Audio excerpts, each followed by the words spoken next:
Principā viņi sakrīt ar Putina uzskatiem, jā, vai kaut kā vēl trakā. Viņam ir pilnīgi vienalga, kas notiek ar Ukrainu. Viņš tā arī ir teicis tiešā tekstā. Man ir pilnīgi vienalga, kas notiek tur ar kaut kādu Ukrainu. Mums jāfokusējas uz Amerikas problēmu un tā tālāk. Amerikas Savienotajās valstīs beidzot kļuvis skaidrs, kas rudenī cīnīsies prezidenta vēlēšanās. Pēc esošā prezidenta Džo Baidena izstāšanās no cīņas, viņa vietā no Demokrātu partijas nāk Kamala Harisa. Bet republikāņus pārstāvēs visiem labi zināmais Donalds Trumps.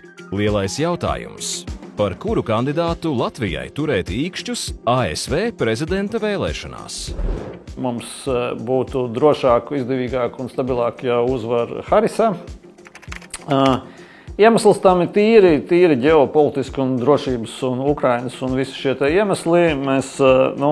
Trumps, tomēr, es zinu, ka tie, kas man iebilst, viņi teiks, ka tad, kad Trumps iepriekšējais bija prezidents, tad Latvijas drošības situācija īstenībā tika nostiprināta salīdzinoši ar visiem, vairāk kā ar visiem citiem Amerikas prezidentiem, un principā mēs saņemam visu palīdzību gan tiešā veidā, gan NATO atbalstu, mums parādījās beidzot aizsardzības plāni, un tas viss taisnība. Bet vienlaicīgi mēs zinām, kāds veida politiķis ir Trumps, ka viņš varbūt nevienmēr ir slavens ar pārdomātiem, gudriem un tādiem dziļiem lēmumiem. Un mēs viņa ārpolitikā redzam, gan it kā arī tiešām tādas nešaubīgi ļoti tur bija labas lietas, piemēram, tur Abrahama vienošanās tuvos austrumos faktiski viņa laikā tika novestas līdz finišām, un kas būtu bijis milzīgs sasniegums. Vēsturisks, ja teiksim, un tādām. Bet vienlaicīgi mēs zinām arī tādas nepārāk varbūt pārdomātas lietas, kā viņa tās tikšanās ar Ziemeļkorejas, teiksim, līderi, un tur viņš demonstrē tieši to pašu attieksmi, ko viņš tagad demonstrē pret Ukrainu. Ja? Ka, tas viss vienkārši. Es to izdarīšu 24 stundās. Es pabeigšu to karu 24 stundās, un viņa tā stratēģija, kā viņš piedāvā, vai kā mēs varam saprast, kā viņš domā par to, kā viņš piedāvā Ukrainas karu izbeigt, ir tā sauktā dubultā ultimāta stratēģija. Tātad Krievija, es pateikšu, ka vai jūs piekrītat šādam plānam, piemēram, tur apturēt darbību uz esošās fronts līnijas un izbeigt tālāk ofensīvu un vienoties par tādu vai citādu mieru. Ukraiņiem piedāvāšu to pašu. Ja Ukraiņi nepiekrīt, tad es Ukraiņiem vairāk nedošu ultimatīvu, tad es viņiem vairāk nedošu palīdzību, tā kā viņiem būs jāpiekrīt tam, ko es viņiem saku. Ja Krievi nepiekritīs, tad savukārt tad es Ukraiņai iedošu visu, un tad viņi tikai dabūs redzēt. Jā. Dubultā ultimāta stratēģija izgāžās tajā brīdī, līdz ko neviens nepiekrīt.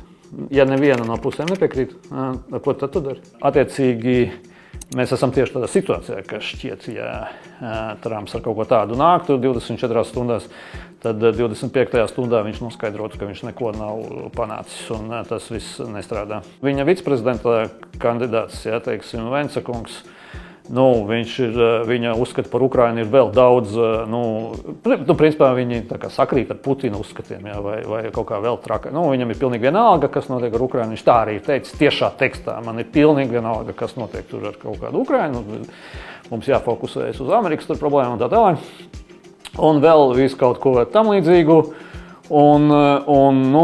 Tas ieskicē tās komandas, teiksim, to iekšējo varbūt debati tur, kas nešaubīgi mums nerada nekādas, mums rada tikai bažas un uztraukums, nekādā veidā nekādu optimismu. Līdz ar to mēs gribam Harisu. Mēs gribam Harisu, kuras, teiksim, skaidrs, ka tā politika šī sakarā ir prognozējama. Viņi turpinās, teiksim, to iesākto Amerikas kursu, un tas, tur, protams, es uzskatu, piemēram, ka amerikāņi un vispār anglosaksšu pasauli līdz šim ir tātad pareizi un veiksmīgi menedžējuši šo konfliktu. Stratēģija bija un ir tāda, lai sasniegt divus strateģiskus mērķus šobrīd grib, vai Baidena laikā un gribēja Amerika un Rietumu pasauli, proti, tātad neļaut konfliktam iziet ārpus Ukrainas teritorijas un maksimāli novājināt Krieviju. Tāda ir stratēģija, šī stratēģija, un saglabāt Ukrainas suverenitāti. tāda ir 3 punktu stratēģija, viņa tiek īstenota. Ja, teiksim, tā. Protams, mēs zinām visas problēmas, ka nav nekāda redzama exit stratēģija, nav skaidrs, kā to izdarīt. Tās visas problēmas paliks neatkarīgi no tā, kurš būs Amerikas prezidents.